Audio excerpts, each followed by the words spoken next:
All right, Assalamu alaikum. Good evening. We are back. Welcome back to Dose of Reality with Shukri. We have a great guest today who is the author behind Better Parenting. I would like to introduce Ruqiyya, but I'll give her the chance to go ahead and introduce herself. Ruqiyya, can you go ahead and introduce yourself, please? And thank you so much, first, and Shukri, for having me over here. Yes. I'm really honored to be over here Thank and you. share my experience with you and the audience. And I'm Ruqiyya Abdi, the author of Better Parenting. MashaAllah. And I'm also a parent, and I live here in the U.S. about 20 years, and I study child development, and I work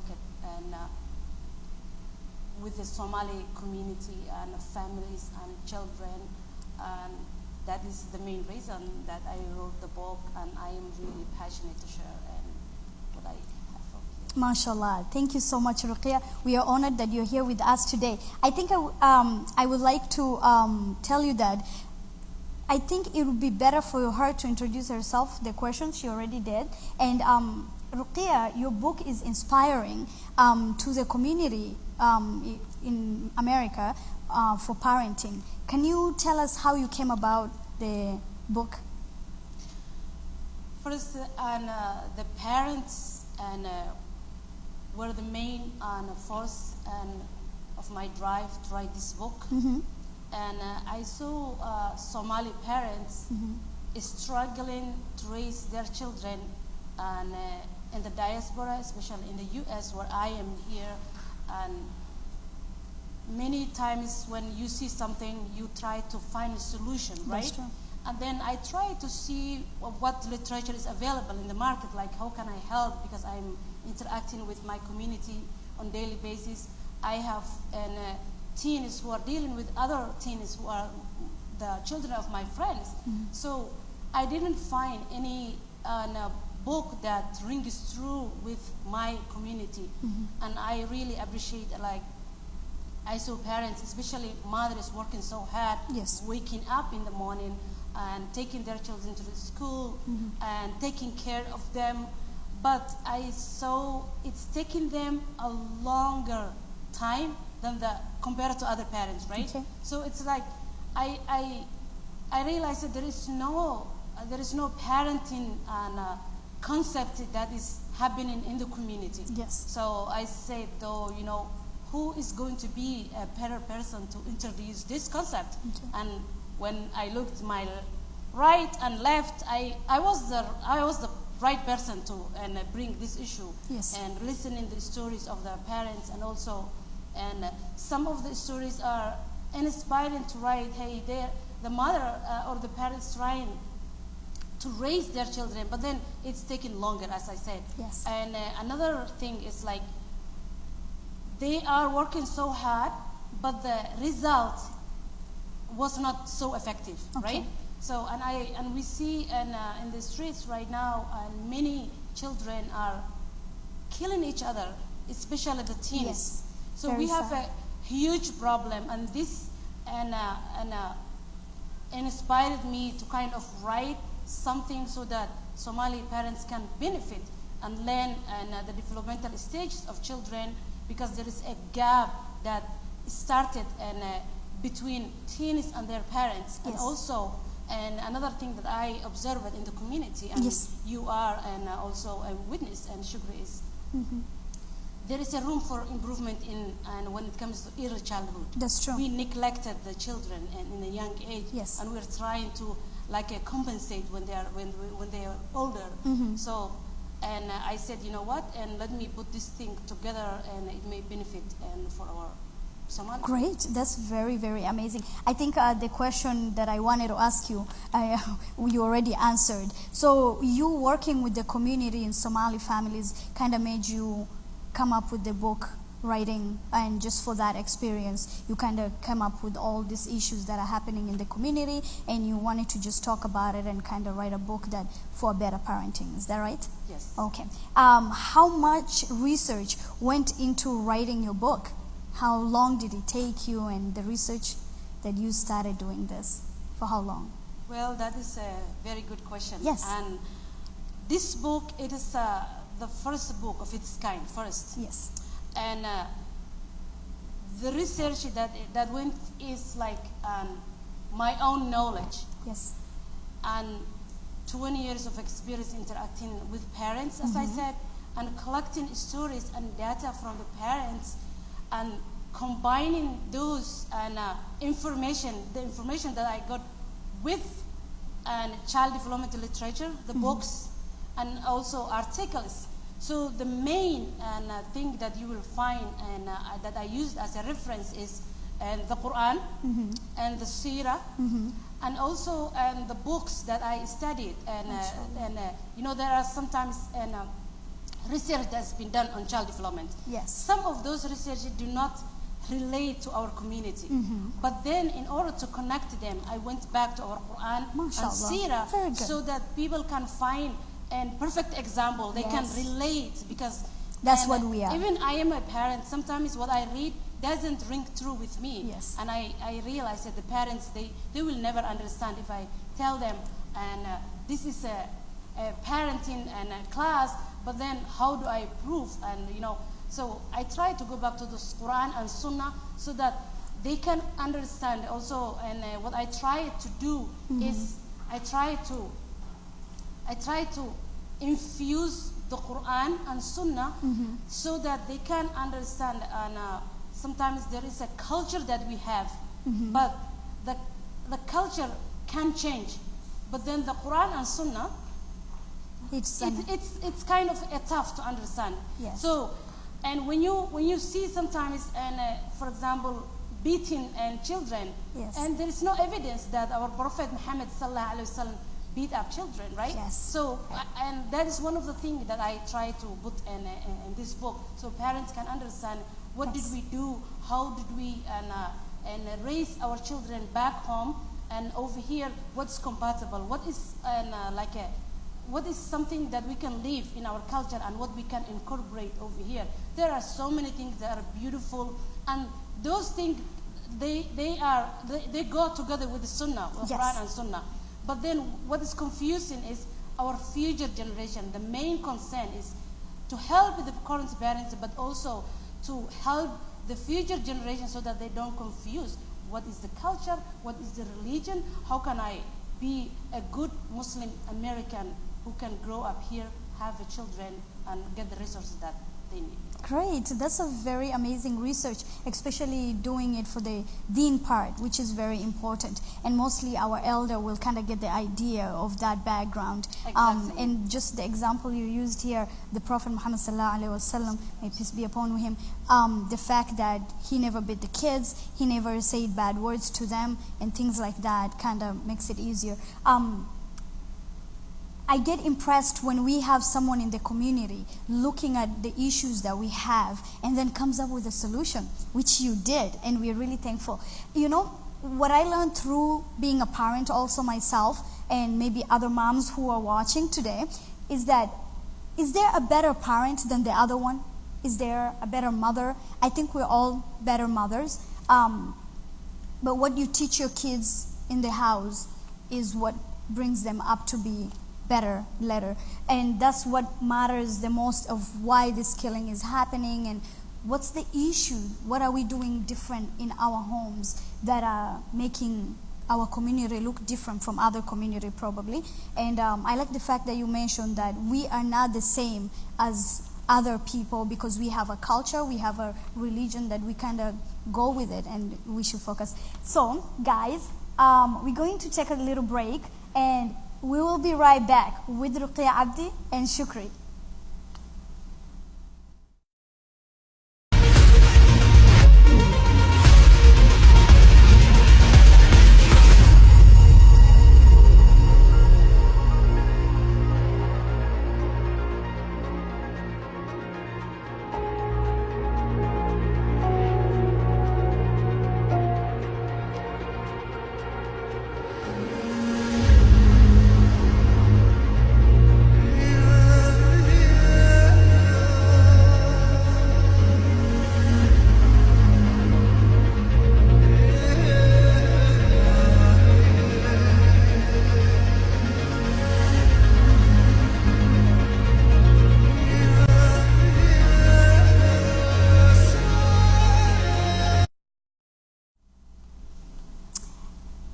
All right, welcome back to Dose of Reality with Shukri, and welcome our guest back again, who is Ruqia Abdi, and we are talking about better parenting. What is better parenting, if you ask yourself?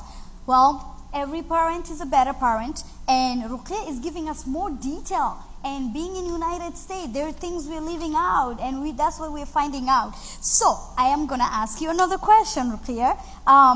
What would you say are some issues that confront Somali parents in America, the diaspora? So,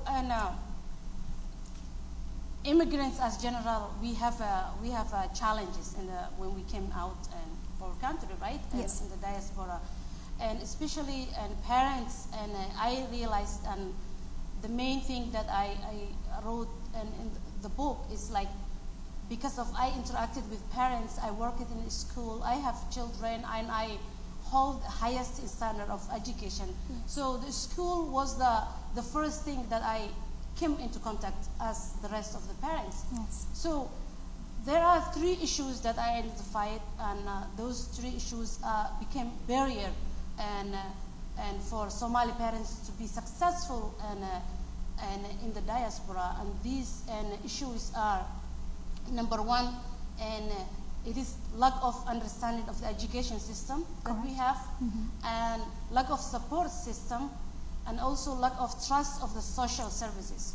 And what means that is the lack of understanding of the education system. We know there is a room for improvement in the education system, and as we know, but then there is a disconnect that happens in the school. Yes.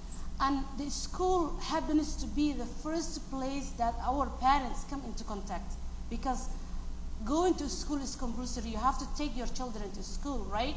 And when they come over there, unfortunately, so many staff happiness, although there are some staff members that are working over there, but reality, this connection happiness, and there is no a communication, smooth communication between teachers and parents. So what happens is conflict rise over there. Okay. Sometimes and the social services intervene, and because of there are so many factors that are like contributing to the lack of success that we have. We are mostly from dysfunctional families, and to be true. So right now, and when the parents see over there, those social services, they do not trust, and they tell the other parents. So what happens is, because of we are oral family and oral culture, we are from oral culture. So what they say is, okay, they don't look in your literature or your handbook or your posters. They will hear, how is that school? They will listen other parents. So what happens is, the mistrust starts from the school. And then the other, the third one is like lack of support system. Back home, and we didn't raise our children by ourselves only, the parents. So who used to raise children?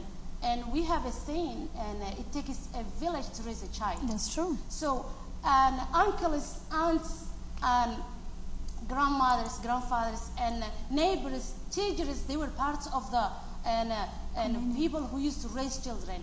Over here, and someone may say, oh, we also have here sisters. But when you come over here, your sister is going to school or work. They are not available how they used to be available over there. So what happened over here? The parents became isolated. That support system became dismantled. Yes. And the main reason I wrote this book is I'm trying to bring back that village for those parents, so that I can tell parents and like the parenting class that you need to take, and it's going to help you and connect with your children. And the book is also communicating service providers, and including educators, counselors, social workers, and anyone who works in after-school areas for Somali children and families. And because when you just teach what you learn it from school, it doesn't work. I learned child development. I didn't write child development by itself. I infused it with culture and religion, so that the people I'm talking to can understand. Yes. And because there is a stigma that happens when you start saying, I want to teach you a parenting class. Hey, I am a parent already. You're going to teach me parenting class? That is not going to be acceptable. So the name of the book even, and also the color of the book, it's like it goes with like a traditional kind of clothing of the Somali and a culture, and you can see those and every sign that you can see over here is like this is like the ma'awis and this is like the Cool. Female clothing. So it took a long time for me so that I can appeal to the Somali people. And the other thing is the title of the book. It's called Better Parenting. And it's also, each letter of the better is also acronym. It's the first and letter of each chapter. It has 6 chapters and it's from here. So, and the idea of better is you are doing good. You are parenting already. But how you learn it to parent. You didn't go to class. You just saw your parents doing something. They were not all correct. Right now, I want you to be better in what you're doing. So anyone, and according to your level of education, however you're raising your children, this book is going to make you better. And also, if you are a service provider, you don't need to rely, as I said, and the theoretical thing that you learn in school.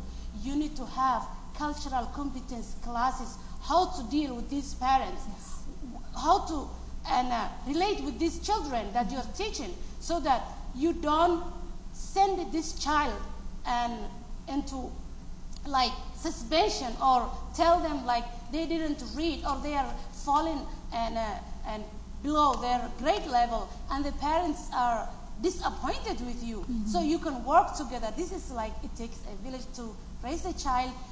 Service providers, educators, parents need to work together, and that is the main concept of this book. Good. I really love it. That moment you were talking, and I was getting the ideas in my head also, being a parent. The values you install to your kids, and what is missing towards that, we send them to school. Like you said before, back home, they get that, knowing the teacher, how they teach them and what they learn from school. It's also the same as what values they get at home. Now we live in another country where we are immigrants, and our kids are being sent here where they're learning a whole new lifestyle. And they bringing it at home. And then you are now reminding them who they are also. And there's that distance of connection with parenting also, where mom is working probably that time, or dad. Like the schedule with the kids is not the same with the parents. What I really miss as a mother of 3 kids is that moment that I wish we all did have, like back home. Everyone is at home at one time. We all eat dinner at the same time. We talk about what went through the day and things like that. And knowing what your kids are up to. The value of respect, behavior. Are they in trouble? Are they understanding something? We forgot that.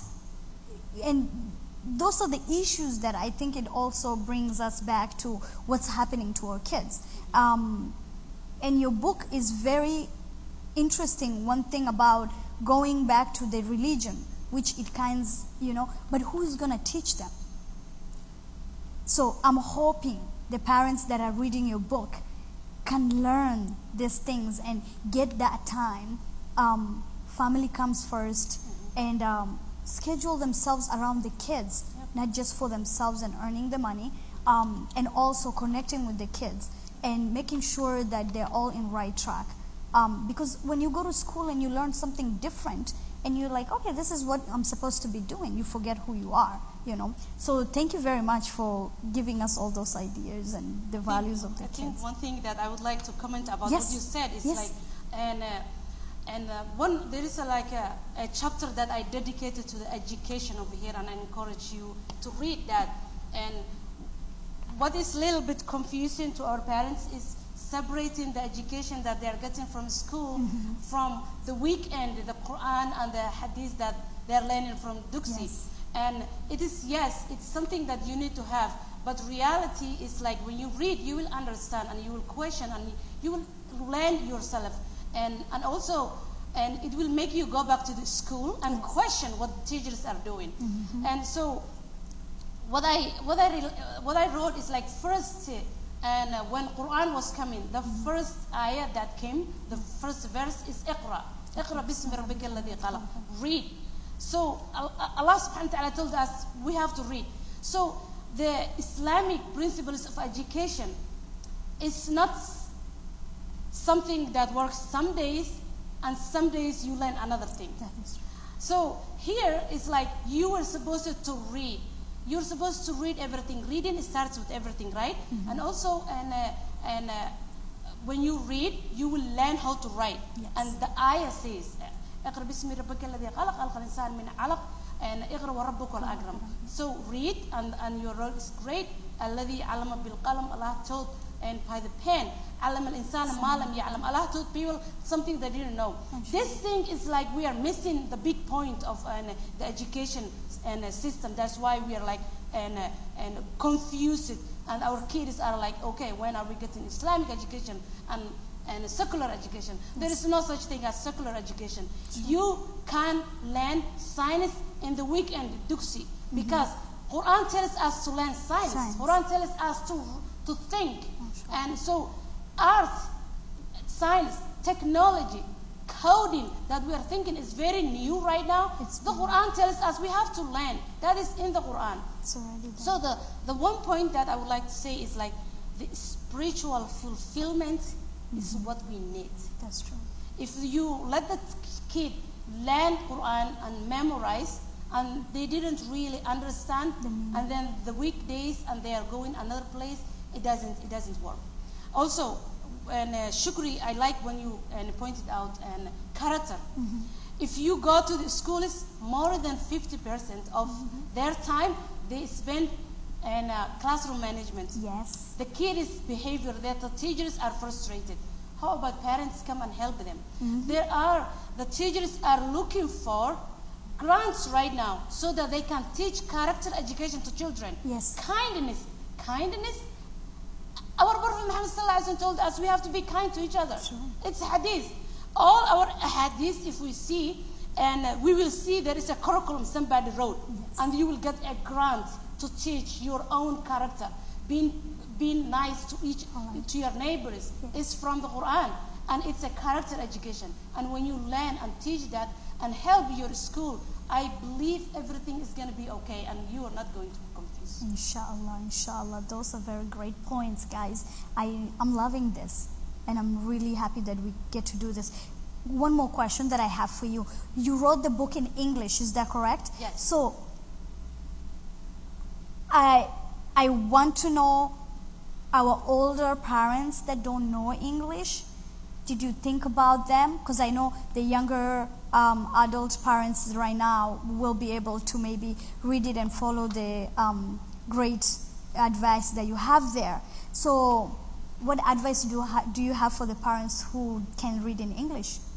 So, and this is an interesting question, and I'm laughing because of intentionally I get this one again and again, and I have the correct answer for you. Good. So here, and I wrote this book in English, and it's in the process for translation. It's going to be in Somali. Yes. However, who did I write for? Yes. Parents who are in the diaspora, right?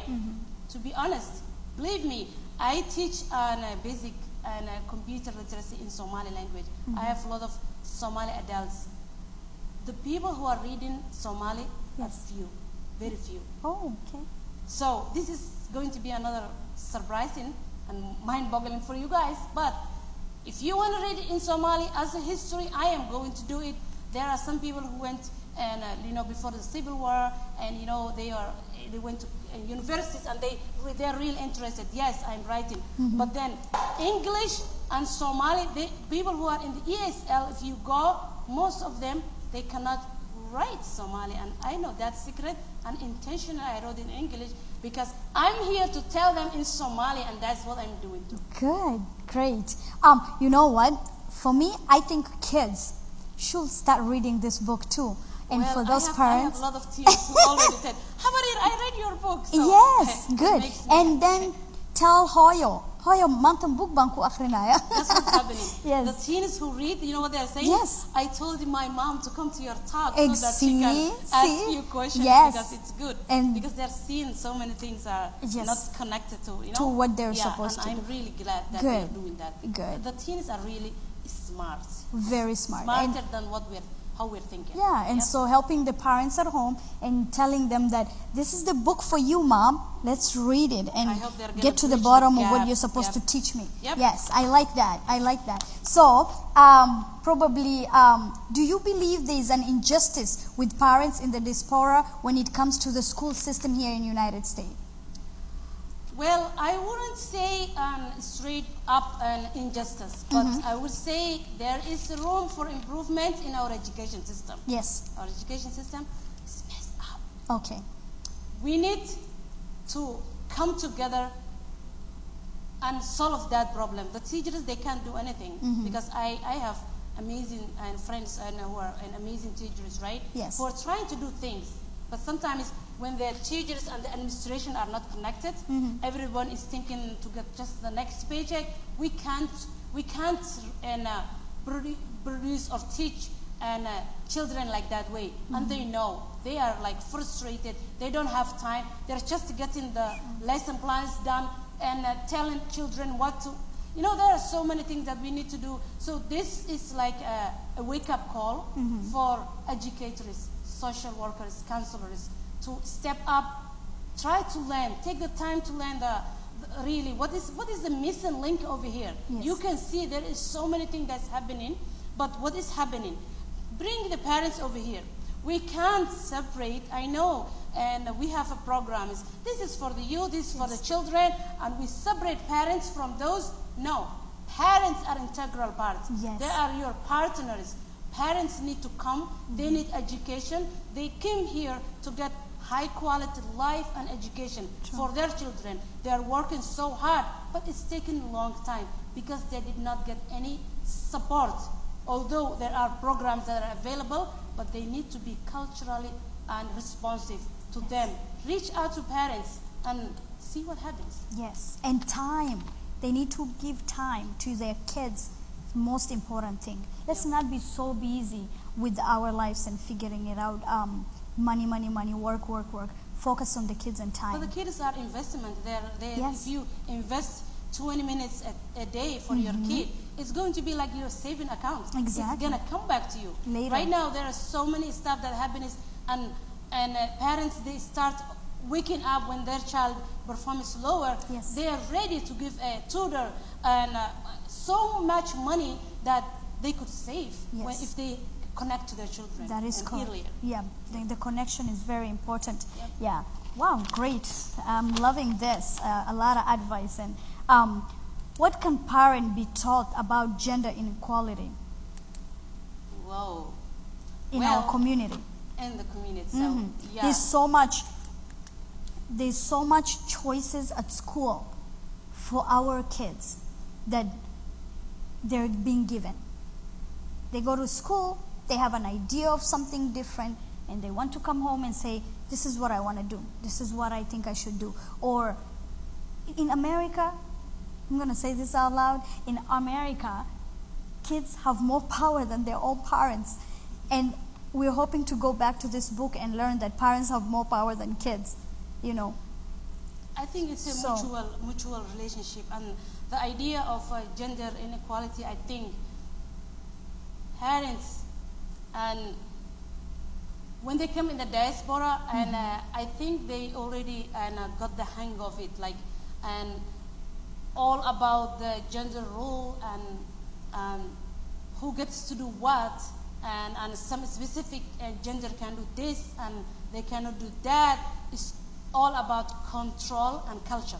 That's what we need to understand. Yes. I know, and some of you may say, but and that person who's religious leader said this, and that one who's politician did this thing.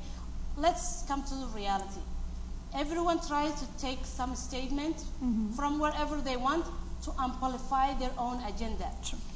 In Islam, For example, when we say like we are fighting for women, for example, okay, I'm fighting for women. I want to talk and defend women's rights. Who am I defending from? Men. This is the idea that we are being it's like a fabric of oppression, kind of. We are taught to internalize. We are lower. We can't do anything. Women are doing in business here, America. We can do this thing before we didn't use to do that thing. Excuse me. The wife of Prophet Muhammad sallallahu alaihi wasallam was the most successful woman, business woman at that time. Yes. Okay, and we need to know that. And there is a Fatima Al-Fihri, and who is a Muslim, and in Morocco, she is the founder of the first higher education institution. Go back and look for this. She is the founder. She is a Muslim. She is a woman. And now we are saying we need to fight for women so that they can go to higher education. But they created. Yes. But there is something going on. People are trying to create some policies so that they can suppress. And then when we came here, we realized it's not working. Madres over here, we realized that they are the best managers right now. Yes. Not to be offensive to some fathers, but reality, we can see what's happening, right? And also our girls are picking up that thing, and they're trying their best. They're going to be more successful. For example, and what we can do as parents right now is realize that the history, go back to the history. Everything that's happening and what we were taught is like an oppression.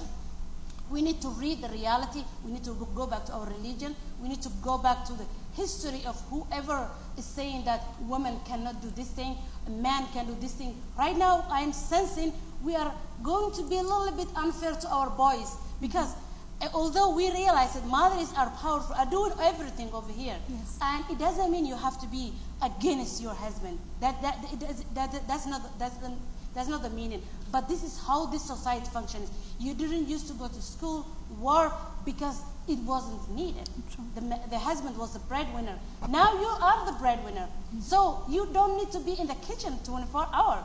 And for example, you don't need to send your son to out of the kitchen and tell your daughters they have to do majority of the chores and spend their time in the kitchen, because you're not only being unfair to your daughters, you're also unconsciously unfair to your future daughter-in-law, because you are letting her marry a person who can't fix his own breakfast. True. And is going to give her like a hard time, right? Yes. We have to realize this, like this is a partnership. We have to live together, but it's becoming reality. So, and I hope you guys understand that gender inequality, if we go to Target now, we are creating. Why are we creating? And we have a whole section of toys that are pink color, and we're saying it's for girls. And we are going over there, blue, and we're saying for boys. And it's like a tough thing, like the cars, and here is the dolls, and the kitchen thing. We are creating. I'm sorry, we need to stop that if we are educators, and if we need to educate, really balanced mind. Good. Oh my God, I love that. Just making sure everyone is the same. And we don't have a lot of problem for men saying, I don't know how to cook, or I have to sit next to a TV. That's evidence right now. Yes. We have that problem. Yeah. We are breaking that. And it's making them weak. Yes. It's unfair to them. Yes. We have to educate them Yes. now. And let's teach them. If they don't know, if they were not taught previous, which is back home, I can't blame our parents, and that's what the rules then. Why don't we teach them? I'll teach you how to make an egg, and I'll teach you how to make a tea, and things like that. Then our men will carry up from there. But Yes. I want to tell you one thing. That Yes. So sometimes we unconsciously play it's like a drama. We are in this stage. We're playing something. So we are at home. We see the man can't cook. They don't know. Oh, Somali husbands they can't cook. Listen. If you go to Somali restaurants, the best food It's Somali from a man. Why? Because of money. We Yes. need really to be Should we start giving them money? We need to be honest. This is like it's Yeah. not acceptable anymore. I learned something. Speaking of teaching your kids what to do at home. When my kid was going to school, my oldest son, Ajman, he went to school. And I was doing some classes at home also. And while I was attending to my other kids, the teacher will say like, okay, you know what, today, Ajman, I'm going to teach you something different. Let's go to the kitchen and we do dishes. And I will run from the room like, no, he's a boy. And she looks at me like, no, Shukri. That's unconscious. It's This, coming out. yes, this is for everyone. Yep. This, he has to learn. You know, while he grows up, he knows that when to clean the dishes or when to help you. You know why it's coming out from you? Yes, because I grew up like that. You heard it a lot, Yes. and it became part of you. Yes. That's why the words matter. That Yeah. we're telling our children. Yeah. Sometimes we say, "Taqon yaho." Yeah. waxaan sameyn. Yes. So it's like Or, they internalize. yes, and the fact that husband and wife, husband is vacuuming or maybe going to do laundry, or also even maybe to go buy grocery, and the women will be taunted in the communities like, like, look at her, shame on her. Her husband is working for her. What is she doing? You know, there's that mentality thing into our That's what our community, pulling us and back. it's pulling us And back, we're and not- it's we're not allowing yeah. this man to be what they are, and it grows up back to our kids Yep. that are growing up, and They they are lose learning. that. They're Yeah. watching So role my boys models will be for- cooking and we'll be cleaning, and Yes. we'll be doing that. Yes. So has been amazing talk show so far, and I'm loving. And I am telling you guys, you have to read Better Parenting. It's a great book. It's amazing advices for every mother out there. Like I said before when And I started, fathers. and fathers too. And like I said before we started the show, remember, this book is better. You're already better, but just learn a little bit of things that maybe we are not doing. And that's what Ruqya took her time to make this book great for all of us. There's no good parent, there's no bad parent. We are all best parents. So another thing that I would like to add before I say goodbye, thanks to everyone who are tuning in and everyone who came into the show today after knowing that there's Somali Week on Lake Street, which we're all going to go there later. We do have a gala for Dose of Reality, first annual anniversary that we're going to be celebrating in July 20th, inshallah, if God wishes. We are hoping that we will see you and we will meet there. It's going to be an amazing night where there will be performance and great guests like Ruqya and all those that we hosted here at our show. And please purchase your ticket in our social media and also in our website. Visit our website, www.doseofrealitytv.com. Do not miss out on that night. Trust me. Great performance such as Ifrah Mansour. Also we have African dancers, Somali museum dancers. It's going to be a great night. So hope to see you and have a great night.